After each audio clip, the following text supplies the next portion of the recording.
Imagine the day finally arrives.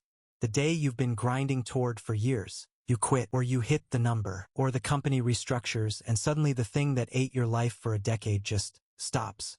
No more 6 a.m. alarms. No more inbox that refills faster than you can empty it. No more race. And for about a week, it's incredible. Then the silence sets in. You wake up and there's nowhere to be. Nobody needs a decision from you by noon. The metrics that used to tell you whether the day was a win or a loss are gone. And somewhere in that quiet, a question you've never had to answer starts getting louder. If you're not the person who runs, who are you? Here's what almost nobody warns you about leaving the rat race. The hardest part isn't the money. It isn't the schedule. It's that the race wasn't just something you did. Somewhere along the way, it became who you were. Most people think escaping the rat race is the finish line. You suffer through the striving, you reach freedom, and then you coast into peace. Roll credits. But that story skips the most disorienting chapter, the one between who you were inside the race and who you haven't become yet. And the reason almost nobody talks about it is simple. It's not a marketing-friendly message. Quit your job and feel lost for a year doesn't sell courses. So today we're going to do the thing the freedom sellers won't. We're going to look at what actually happens to your sense of self when you stop running, why the relief you were promised so often curdles into something closer to grief, and what the research on people who've already made this exact transition can teach you about getting through it. This is the part of the escape nobody put in the brochure. Let's start with the uncomfortable evidence, because it cuts against everything you've been told. We treat stopping as a reward. Culturally, retirement and financial independence are framed as pure upside. You've paid your dues, now collect your peace. But when researchers actually track people through that transition, the peaceful version turns out to be the minority experience. In a study published in the Journal of Applied Psychology, organizational psychologist Mo Wang tracked retirees over years using national survey data, and instead of one smooth path into contentment, he found several distinct trajectories through the transition. When he modeled the patterns, roughly a quarter of the retirees showed a real decline in psychological well-being after they stopped working. Only about 5% showed a clear, lasting improvement. The large majority, around 70%, didn't turn into a happier version of themselves. They just got through it. Sit with that for a second. The thing we spend our whole working lives chasing, the off-ramp from the race, leaves most people feeling roughly the same or worse, at least at first. It's not only a story about money. These were all people who had already stopped working. It's a story about identity. And to understand it, you have to understand how the race got inside you in the first place. Try a quick experiment. Picture someone asking you, at a party, "So, what do you do?" Now notice how fast your job is the answer. Not what you love. Not who you are to the people who matter. Your role. Your title.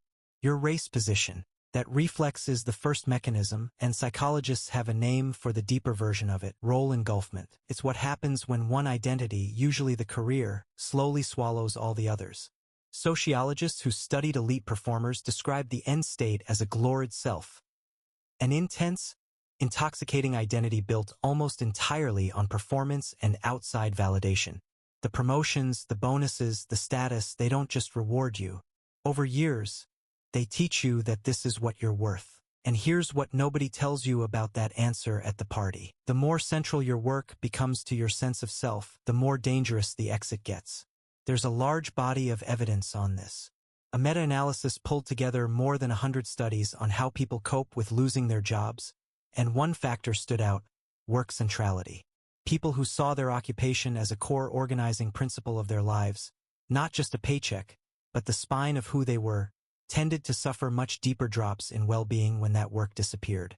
Same job loss, wildly different damage. The difference was how much of their identity was wrapped up in the role. Now, losing a job and choosing to leave the race aren't the same event.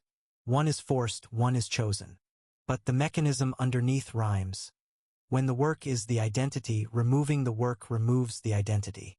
And that points to something uncomfortable for high achievers specifically. The people who win the rat race are usually the ones who fused with it hardest. The exact trait that got you to the finish line, total identification with the work, is the trait that makes the finish line feel like a cliff. So when you finally step out, you're not a free person who happens to have more time. You're a person whose primary answer to Who Am I just got deleted. The title that did all the heavy lifting is gone, and the question underneath it, the one the race kept you too busy to hear, is suddenly the only thing in the room. I'm a VP is a job title. It was never a person. The work here starts before you ever stop. Noticing where you've quietly let what you do become the whole answer to what you are. Here's the part that makes the first mechanism so much worse. When one identity takes over, it doesn't just sit on top of the others. It starves them. Think about how the race actually runs. The 60-hour weeks, the travel, the mental load you carry home and into the weekend. Every one of those demands quietly competes with something else. The friendships that need maintenance, the hobby you used to love, the version of you that read books or made things or just existed without a deliverable attached. And when work is the identity that pays, in money, in status, in feeling important, you make the trade most people make. You let the other stuff go. You don't experience it as loss at the time. That's the trap. The wins from the career act like an anesthetic. The promotion feels great, so you don't notice you haven't called your friend in 8 months. The bonus lands, so you don't register that the guitar hasn't moved off the wall in 3 years. The peripheral parts of you don't die in a dramatic moment. They just quietly go dormant from neglect. And this is where the relief is supposed to kick in. It doesn't. Because when you finally leave, when you've got all this time and freedom you've been dreaming about, you turn around expecting to find a rich, full life waiting for you. Instead, you find the empty lot where it used to be. The friendships have faded. The hobbies are rusty. The non-work parts of your personality have gone soft from years of going unused. Researchers who study people juggling multiple competing identities have found that the more central one identity is, the more the conflict between it and everything else can cost you in well-being. The race doesn't just demand your hours. It demands the slow surrender of every other self you could have been. So the disorientation of leaving isn't one loss. It's two, stacked on top of each other. You lose the central identity, the one that answered every question about your worth. And then you discover there's no backup self standing by to take over. The defense against this is almost embarrassingly simple, and it has to happen while you're still running. Keep one identity alive outside the work. 1. A friendship you actually tend. A thing you make that no one pays you for. It feels inefficient now. It's the only thing that won't be rusty when you need it. So you've lost the central self and there's no spare. What fills the gap? For a while, nothing. And that nothing has a name. Anthropologists studying how humans move through major life changes noticed that nearly every culture builds rituals around a middle phase, a threshold where you're no longer who you were, but not yet who you'll become. They called it liminality, the betwixt and between.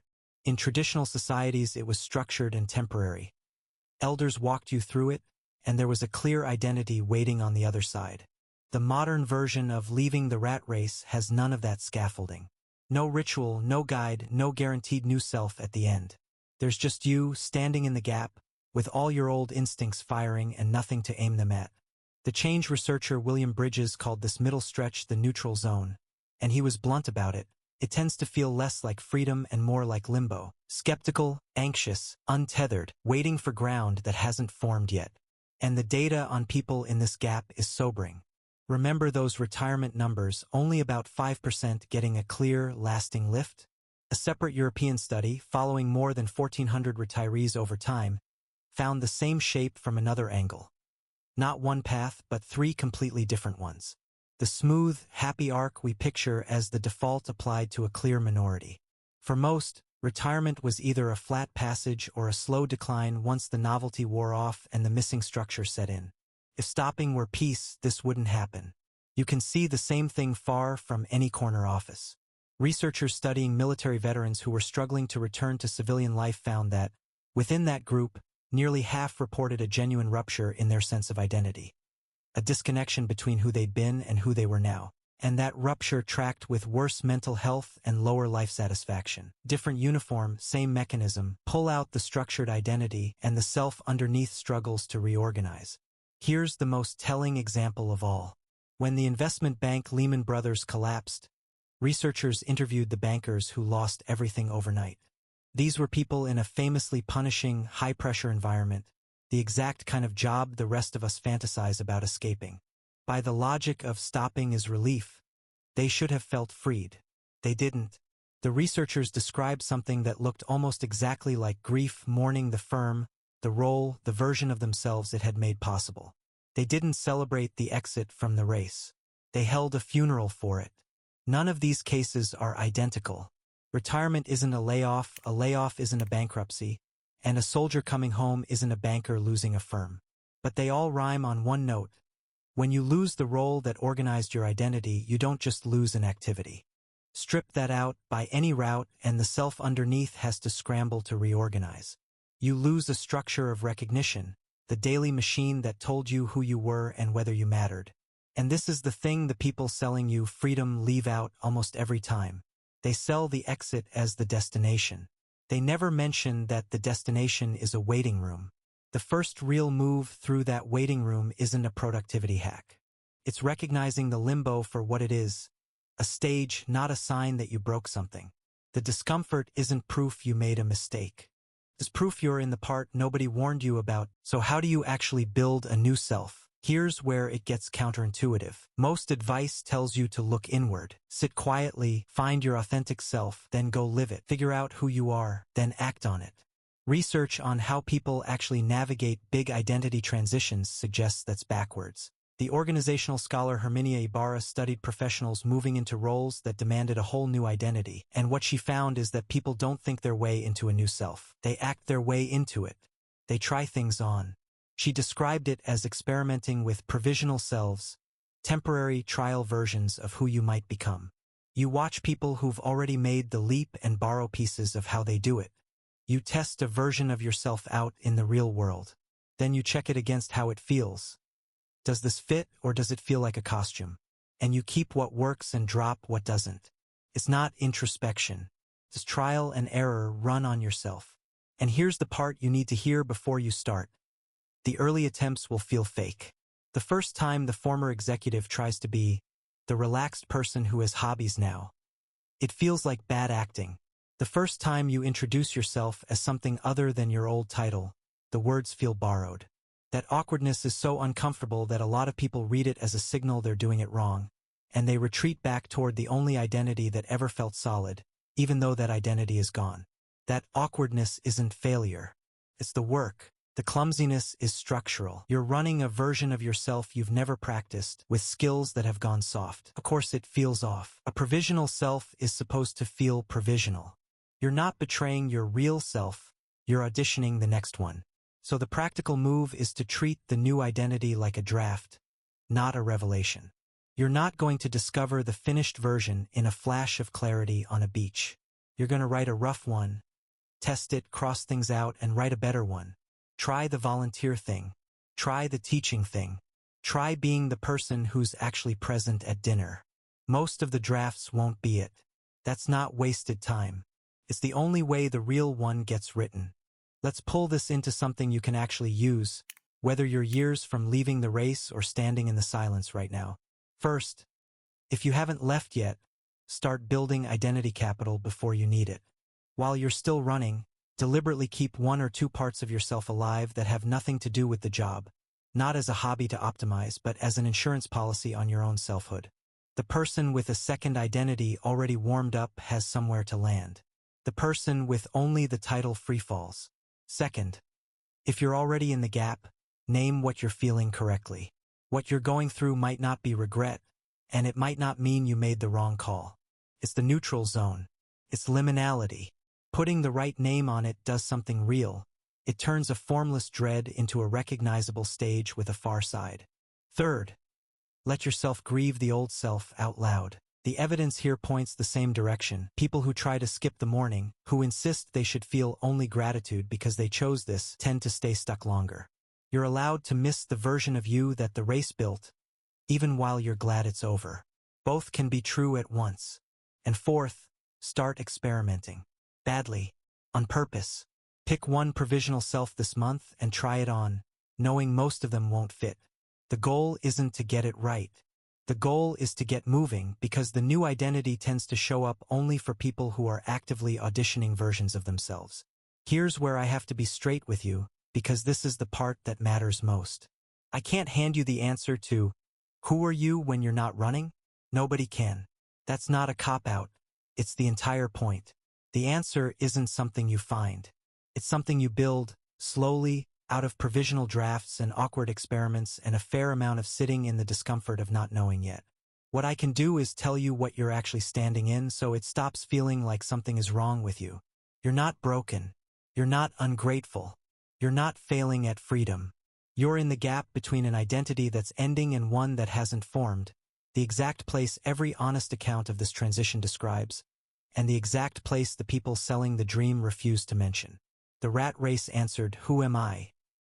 For you, automatically, every single day, in the language of titles and metrics and the next rung. When you step off, that machine goes quiet. And in that quiet, for the first time, the question is yours to answer. That's not the peace you were promised. The something harder, and in the long run, something better, the chance to build a self that doesn't depend on the running. You don't have the answer yet. That's not a problem. That's the beginning.